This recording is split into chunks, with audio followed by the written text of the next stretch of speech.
नमस्कार, आर्य न्यूज देख रहे हैं आप। मैं हूं आपके साथ पल्लवी सिंह। उत्तराखंड बुलेटिन की स्वागत करेंगे आपका और शुरुआत करते हैं उत्तराखंड बुलेटिन की लक्सर से, जहां पर बुक्कनपुर गांव में स्कॉर्पियो कार ने भैंसों के एक झुंड को जोरदार टक्कर मार दी है। स्कॉर्पियो की टक्कर से आधा दर्जन भैंसों की मौके पर ही दर्दनाक मौत हो गई, जबकि कई भैंसें रात भर सड़क किनारे तड़पती रहीं। बताया जा रहा है कि इस हादसे में 3 लोग भी घायल हो गए हैं, जिन्हें उपचार के लिए हायर सेंटर रेफर कर दिया गया। दरअसल आपको बताते चलें कि मुस्तफाबाद में रहने वाले वन गुज्जर गाय भैंस चराने का काम करते हैं और बीती रात को लक्सर के बुक्कनपुर गांव से कुछ ही दूरी पर भैंसों का झुंड जंगल से गांव की ओर जा रहा था। लेकिन उसी दौरान सामने से आ रही स्कॉर्पियो गाड़ी ने भैंसों के झुंड को रौंद दिया है। गाड़ी की टक्कर से करीब आधा दर्जन भैंसों की मौके पर ही मौत हो गई। टक्कर मारने के तुरंत बाद ही कार सवार 3 लोग भी मौके से फरार हो गए। इस हादसे में 3 वन गुज्जर भी गंभीर रूप से घायल हुए हैं। बता दें आपको कि मौके पर पहुंची पुलिस ने अब घायलों को इलाज के लिए अस्पताल पहुंचाया, जहां उनकी हालत काफी गंभीर बनी हुई है। उनकी हालत को देखकर उन्हें हायर सेंटर रेफर कर दिया गया है। और इसके साथ साथ पीड़ित मोहम्मद उमर ने बताया है कि गाड़ी में सवार लोग नशे में धुत थे और इस हादसे के बाद उनके करीब 10 पशु लापता हो गए हैं। मौके पर पहुंची पुलिस ने अब मामले की जांच शुरू कर दी है। पथरी थाने में तैनात एसआई रुकम सिंह नेगी ने भी बताया कि फरार गाड़ी चालकों की तलाश की जा रही है। और अब आपको बता दें कि पत्नी की हत्या के आरोप को लेकर उत्तर प्रदेश की बनारस की पुलिस कलियर पहुंची और यहां पर आरोपी की निशानदेही पर 1 साल पहले कब्र में दफनाए गए शव को बाहर निकाला गया। इसकी डीएनए और फॉरेंसिक जांच के लिए उसे लैब भेज दिया गया है। साथ ही उत्तर प्रदेश के बनारस थाने में दर्ज किए गए हत्या के मुकदमे के सबूत कलियर की जमीन में दफन मिले। बनारस के थाना कैंट में दर्ज किए गए एक मुकदमे के अनुसार शरीफ हाशमी वकील हाशमी के खिलाफ 21 साल की युवती को बहला फुसलाकर अपने प्रेम जाल में फंसाना और धन परिवर्तन करवाना और फिर उसकी हत्या कर देने का आरोप है। बताया यह भी गया कि आरोपी ने 2020 में युवती से शादी की थी और तब से वो उसके साथ रह रही थी। कुछ ही दिन बाद युवक कलियर आ गया और यहाँ पर 2021 में युवक ने शव को दफन कर दिया। युवती के परिजनों की तहरीर पर उसके खिलाफ अब मुकदमा दर्ज किया गया है। साथ ही पुलिस ने उसे गिरफ्तार कर लिया है। बताया भी जा रहा है कि शरीफ ने शव को कलियर में दफनाने की बात खुद ही कबूली। हालांकि आरोपी ने पुलिस को यह भी बताया है कि युवती की मौत बीमारी के कारण हुई थी और बनारस पुलिस ने स्थानीय पुलिस प्रशासन की मदद से फोरेंसिक टीम की मौजूदगी में शव को बाहर निकाल लिया। बता दें कि इस कब्र से शव को बाहर निकाला गया है, जब डीएनए और फोरेंसिक जांच के लिए अब सैंपल्स भेज दिए गए हैं। लगभग 88 शिकायतें हम लोगों ने दर्ज की हैं और ये पहली बार हम लोग यहाँ पे रामनगर में बैठे हैं। वैसे तो बहुत दिन से शिविर हमारे लगते रहते हैं, लेकिन एक रूटीन में अब हम लोगों ने ये तय किया है कि हर महीने के प्रथम शनिवार को और तृतीय शनिवार को हम 11 बजे से लेकर 2 बजे तक जनता की शिकायत हम लोग सुनेंगे। तो उसमें टोटल 88 शिकायतें हम लोगों ने दर्ज की हैं। इसमें कई मामले ऐसे आए जिनको राशन नहीं मिल रहा था। कुछ बच्चे ऐसे आए जो अनाथ थे, उनको राशन नहीं मिल रहा था, तो उनको तत्काल हम लोग राशन की व्यवस्था की है। और इस बीच भगवानपुर के रायपुर औद्योगिक क्षेत्र में स्थित एक दवा कंपनी में एसटीएफ ने छापा मारा है। नकली दवा बनाने की आशंका के चलते यहां कार्रवाई की गई और एसटीएफ की टीम को मौके से काफी दवाइयां मिली हैं। कार्रवाई के दौरान 4 लोग भी पकड़े गए, जिनके साथ उन्हें लेकर लक्सर से सहारनपुर तक कार्रवाई की जा रही है। गौरतलब है कि भगवानपुर औद्योगिक क्षेत्र में पिछले कई सालों से नकली दवाई बनाने का गिरोह सक्रिय है। कई बार स्वास्थ्य विभाग की टीम कार्रवाई भी कर चुकी है, लेकिन बावजूद इसके अन्य प्रदेशों की टीम भी यहां आकर कार्रवाई कर चुकी है और बावजूद इसके नकली दवाइयां बनाने का जो काम है वो रुकने का नाम नहीं ले रहा है और यह घोरक धंधा थमने का नाम नहीं ले रहा है। और ऐसे ही ताजा मामला रविवार की सुबह सामने आया, जब करीब 6 बजे एसटीएफ की टीम ने भगवानपुर के रायपुर औद्योगिक क्षेत्र में स्थित एक कंपनी में छापेमारी की। यहां पर कार्रवाई की गई और स्थानीय पुलिस के साथ मिलकर ये कार्रवाई एसटीएफ की टीम ने की है। बताया जा रहा है कि टीम को सूचना मिली थी कि कंपनी में नकली दवाइयां बनाई जा रही हैं। इस कार्रवाई के दौरान एसटीएफ की टीम ने मौके से 4 लोगों को गिरफ्तार कर लिया है।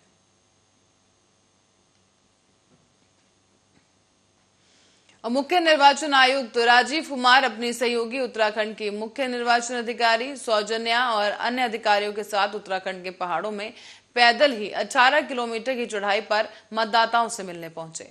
उन्होंने वोटर्स की समस्याओं और सुविधाओं का जायजा लिया।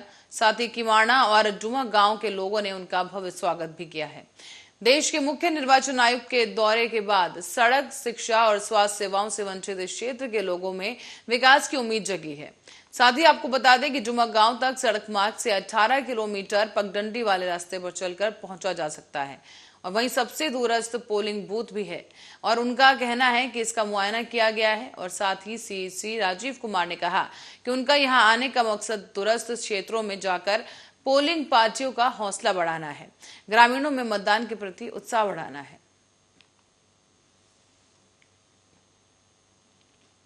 और देहरादून के बता दें आपको कि उत्तराखंड में इस वक्त मुख्यमंत्री पुष्कर सिंह धामी ने चंपावत विधानसभा में उपचुनाव में रिकॉर्ड तोड़ जीत हासिल की है और इसी के साथ ही जीत दर्ज करने के एक ही दिन बाद शनिवार को उन्होंने रोड शो किया। इस दौरान जमकर भीड़ उमड़ी और रोड शो के बाद देहरादून स्थित भाजपा कार्यालय में पहुंचने पर सीएम धामी का भव्य स्वागत किया गया है। यहां पर सीएम धामी ने पार्टी के कार्यकर्ताओं को अपनी जीत का श्रेय देते हुए चंपावत के लोगों को व्यापक जनादेश देने के लिए धन्यवाद दिया। उन्होंने कहा कि मैं चंपावत के लोगों को और उनका ऋणी हूं क्योंकि उन्होंने मुझे 94% वोट दिए, लेकिन इस तरह की बड़ी जीत से राज्य के प्रति मेरी जिम्मेदारी अब दुगनी हो जाती है। सीएम धामी ने यह भी कहा कि चंपावत में कांग्रेस की निर्मला घेतोड़ी को उन्होंने 55,000 से अधिक मतों से हराकर शानदार जीत हासिल की। दरअसल चुनाव में घेतोड़ी की जमानत भी जब्त हो गई थी और चुनाव मैदान में उतरे हुए अन्य प्रत्याशी भी अपनी जमानत नहीं बचा पाए। तो वहीं सीएम ने कहा कि जब चुनाव प्रक्रिया खत्म हो गई है तो हम सभी को प्रधानमंत्री नरेंद्र मोदी की कल्पना के अनुसार सामूहिक रूप से 2025 तक उत्तराखंड को एक अग्रणी राज्य बनाने के लक्ष्य की दिशा में काम करना चाहिए। और बात करते हैं मौसम की, तो उत्तराखंड में गुरुवार को प्रदेश में अधिकतम तापमान ने पिछले 10 साल का रिकॉर्ड तोड़ दिया। भीषण गर्मी के प्रकोप से जनजीवन बुरी तरह से प्रभावित हुआ। उधर मौसम विभाग का यह कहना है कि अगले कुछ दिनों तक राहत मिलने की कोई उम्मीद नहीं है। हालांकि मौसम विभाग ने आगामी 7 जून तक प्रदेश में लू का प्रकोप जारी रहने की बात कही और इस दौरान प्रदेश में कहीं कहीं अंधड़ भी चल सकती है। साथ ही साथ ओलावृष्टि के भी पूर्वानुमान जताए गए और इसे लेकर चेतावनी जारी की जा चुकी है। अब मौसम विज्ञान केंद्र के निदेशक विक्रम सिंह के अनुसार परिवार और सोमवार को पर्वतीय इलाकों में ओलावृष्टि की संभावना है। रुद्रप्रयाग, पिथौरागढ़, उत्तरकाशी और चमोली जैसे जिलों में बारिश के साथ साथ ओलावृष्टि भी हो सकती है, जबकि मंगलवार को और बुधवार को मैदानी इलाकों में 70 किलोमीटर प्रति घंटे की रफ्तार से अंधड़ चल सकती है।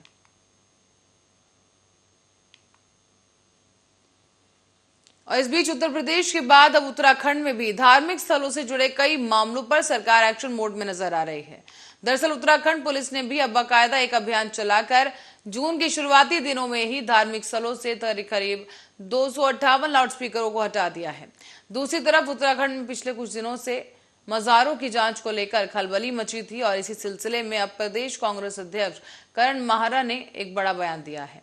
उन्होंने कहा कि ऐसी जांच क्यों की जा रही है जबकि कई मठ, मंदिर, आश्रम भी इसी तरह से बने हुए हैं। वोटों की खातिर बीजेपी सरकार अवैध तरीके से बने मजारों की जांच की बात कर रही है। ये कहना है कि कांग्रेस प्रदेश अध्यक्ष करण माहरा का, जहां पर उन्होंने और भी कुछ कहा, जो आपको बता दें कि शुक्रवार को कांग्रेस के ऑफिस में हुई एक प्रेस कॉन्फ्रेंस में माहरा ने कहा है कि सरकार मजारों से अवैध कब्जे की जांच की बात कर रही है, लेकिन कई मठ, मंदिर और आश्रम ऐसे भी हैं जो इसी तरीके से बने हुए हैं। उन्होंने ये भी कहा कि मजारों की जांच होगी तो दूसरे धार्मिक स्थलों की जांच की मांग भी उठने लगेगी और माहौल खराब होगा। और रुक करते हैं अगली खबर की ओर। 72 लाख रुपए के गबन के मामले में राज्य लोक सेवा आयोग की वित्त नियंत्रक को हिमानी स्नेही को गिरफ्तार कर लिया गया है।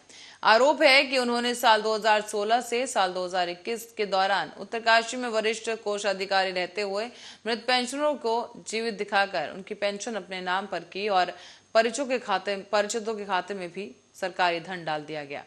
बताते चले कि इस आरोपित अधिकारी को शनिवार को हरिद्वार के कनखल से गिरफ्तार कर देहरादून के विजिलेंस कोर्ट में पेश किया गया और अदालत ने आरोपित को जेल भेज दिया है। तो वहीं अब इस पूरे मामले में पुलिस ने सहायक कोषाधिकारी और सहायक लेखाकार को जनवरी में ही गिरफ्तार कर लिया था। साथ ही इन दोनों पर जमानत पर हैं ये दोनों। और करते हैं लच्छेवाला की ओर, जहां पर लच्छेवाला एक बेहतरीन पिकनिक स्पॉट के रूप में नजर आ रहा है। आपको बता दें, बदला हुआ नया स्वरूप पर्यटकों के लिए किसी ट्रीट से कम नहीं और स्थानीय लोगों को खासा पसंद भी आ रहा है। यहाँ पर न केवल लोग मजे लेने के लिए आ रहे हैं बल्कि कुछ सीख भी रहे हैं। अगर आप भी देहरादून में हैं तो एक बार लच्छेवाला नजर पार्क में जरूर जाएं। बता दें कि गर्मी बढ़ने से यहाँ पर पर्यटकों की संख्या में भी अब इजाफा होने लगा है। इससे वन विभाग भी पूरी तरीके से राजस्व से मिल रहा है और लच्छेवाला पहले से ही देहरादून के प्रमुख पिकनिक स्पॉट के रूप में पहचान रखता है, लेकिन अब इसे नेचर पार्क के तौर पर विकसित किया गया, जबकि इसे नेचर पार्क के लोग प्रकृति और अपनी सांस्कृतिक विरासत के संरक्षण का संदेश लेकर भी जा रहे हैं। और प्रदेश के 3 राजकीय मेडिकल कॉलेजों से पास आउट 245 एमबीबीएस डॉक्टरों को सरकार ने दुर्गम क्षेत्रों में तैनाती दी है। शनिवार को स्वास्थ्य महानिदेशक डॉक्टर शैलजा भट्ट ने बॉन्ड व्यवस्था के अनुसार नए डॉक्टरों को तैनाती के आदेश जारी कर दिए और इसके दौरान पर्वतीय क्षेत्रों के सरकारी अस्पतालों में इन डॉक्टरों को कमी से राहत मिलेगी। शासकीय और आपको बता दें कि राजकीय मेडिकल कॉलेज देहरादून 134, हल्द्वानी में 102 और श्रीनगर गढ़वाल में 900 पास आउट एमबीबीएस छात्रों को बॉन्डधारी व्यवस्था के लिए संविदा पर दुर्गम पत्रों और क्षेत्रों में खाली पदों पर तैनात किया गया है। ऐसे में बॉन्डधारी डॉक्टर्स को इंटर्नशिप समाप्त होने की तारीख से 20 दिन के भीतर ही तैनाती स्थल पर सेवाएं देनी होंगी। साथ ही मुख्य चिकित्सा अधिकारियों को संबंधित बॉन्डधारी डॉक्टरों के साथ तैनाती के स्थान पर योगदान देने की रिपोर्ट निदेशालय को भेजी जाएगी। साथ ही साथ तैनाती स्थल पर ड्यूटी न देने वाले डॉक्टरों से एक मुश्त राशि हर्जन के रूप में वसूल कर सरकारी कोष में जमा कर दी जाएगी। और 2 युवकों के बीच तमंचे के साथ सोशल मीडिया पर फोटो लगाना महंगा पड़ गया है। दरअसल पुलिस ने इन दोनों के खिलाफ आर्म्स एक्ट के तहत मुकदमा दर्ज किया। साथ ही इन लोगों ने किसी दूसरे के तमंचे के साथ ये फोटो लगाई थी। फोटो में तमंचा रखने के आरोपी को गिरफ्तार कर लिया गया है और उसे न्यायालय में पेश कर जेल भी भेज दिया गया। मामला पटेल नगर कोतवाली के बाजार चौकी क्षेत्र का है, जहां पर इंस्पेक्टर रविंद्र यादव को सोशल मीडिया पर तमंचे के साथ 2 युवकों की फोटो लगाए जाने की सूचना मिली थी। प्राथमिक जांच में एक ने अपना नाम सुहेब खान निवासी राजीवन नगर बताया, जबकि दूसरे ने अपना नाम कुर्बान निवासी ब्रह्मपुरी निरंजनपुर बताया है। दोनों को सोशल मीडिया की ये फोटो को दिखाया गया तो उन्होंने स्वीकार किया कि ये उन्हीं की तस्वीर है। पूछताछ में उन्होंने ये भी बताया कि फोटो में दिख रहा तमंचा और वो आसिफ कुरैशी निवासी ब्रह्मपुरी का है। इसके बाद आसिफ कुरैशी के घर पहुंचकर पुलिस ने आसिफ के घर में पिता और माता की तलाश की। यहां पर तलाशी के बाद आरिफ कुरैशी को कबाड़ी बाजार के पास से गिरफ्तार किया गया। उसके पास से तमंचा बरामद हुआ, लेकिन आपको ये भी बता दें कि पूछताछ में बताया गया कि 2 साल पहले तमंचा बरेली से खरीदा गया था। अब बढ़ते अगली खबर की ओर। रुद्रप्रयाग में पंचायत सदस्यों ने बीजेपी पार्टी के जिला अध्यक्ष के खिलाफ मोर्चा खोल दिया है। इन सदस्यों के साथ अन्य 10 और सदस्यों के डीएम भी मौजूद रहे और डीएम से मुलाकात भी की गई। इस दौरान और जिला पंचायत अध्यक्ष के खिलाफ अविश्वास पत्र सौंपकर इस मामले में त्वरित कार्रवाई की मांग की जा रही है। आपको बता दें कि 14 असंतुष्ट सदस्यों ने डीएम मयूर दीक्षित से उनके कायम कार्यकाल में मुलाकात की और जिला पंचायत अध्यक्ष अमरदेश शाह के खिलाफ अविश्वास प्रस्ताव सौंपा। इन सदस्यों में 4 बीजेपी सदस्य भी शामिल हैं और इनमें 2 बीजेपी से अधिकृत किए गए, जबकि 2 जिला संगठन में महत्वपूर्ण पद में विराजमान है। जिला पंचायत भंडारी सारी से सदस्यता है और यहां पर बीजेपी संगठन में जिला उपाध्यक्ष पे पद पर तैनात है। जिला पंचायत सदस्य रीना बिष्ट परगड़ी के सदस्य हैं और महिला मोर्चा में जिला मंत्री के पद पर हैं। इसके अलावा आपको ये भी बता दें कि जिला पंचायत सदस्य 17 वार्ड से भूपेंद्र लाल और जिला पंचायत सदस्य खलियाण वार्ड से मंजू सोमवाल बीजेपी अधिकृत प्रत्याशी रही।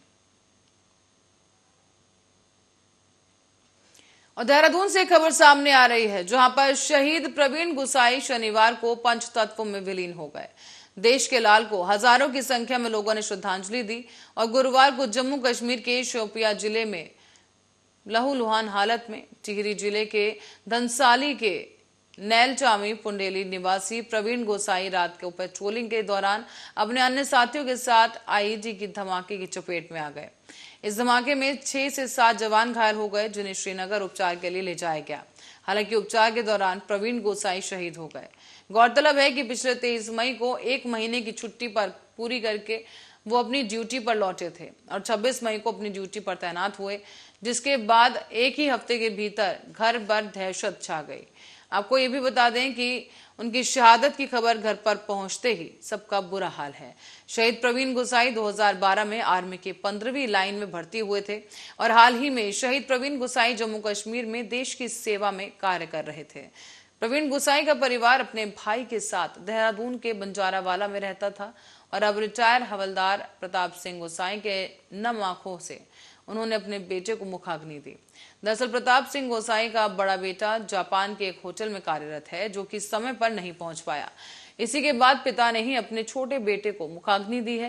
पिता ने कहा है कि जिस तरह से पुराणों में लिखा गया कि जो रक्त बीज होते हैं वन राक्षसों को दुर्गा ने ही मारा है, उसी इन राक्षसों को मारने के लिए नई नीति बनानी पड़ेगी। हमारी मेन सिक्योरिटी LIU होती है, जिससे लड़ाई जीती जाती है और हमारी LIU अगर ठीक काम करेगी, सही सूचना मिलेगी तो इन घटनाओं को रोका जा सकता है। साथ ही PM मोदी इसे दुरुस्त कर रहे हैं, मगर अभी तक पूरी नहीं हो पाई है।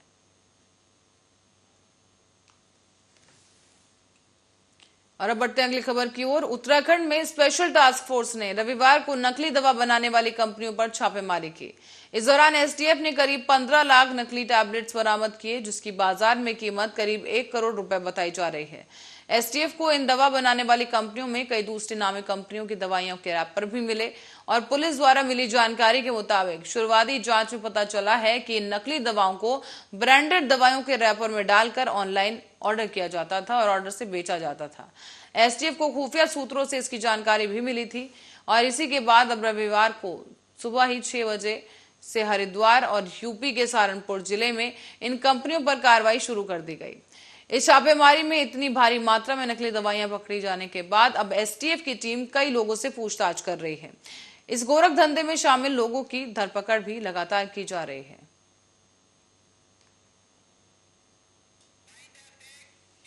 और इसी के साथ ही उत्तराखंड बुलेटिन में फिलहाल के लिए इतना ही। आप बने रहे हमारे साथ, देखते रहे आर्या न्यूज।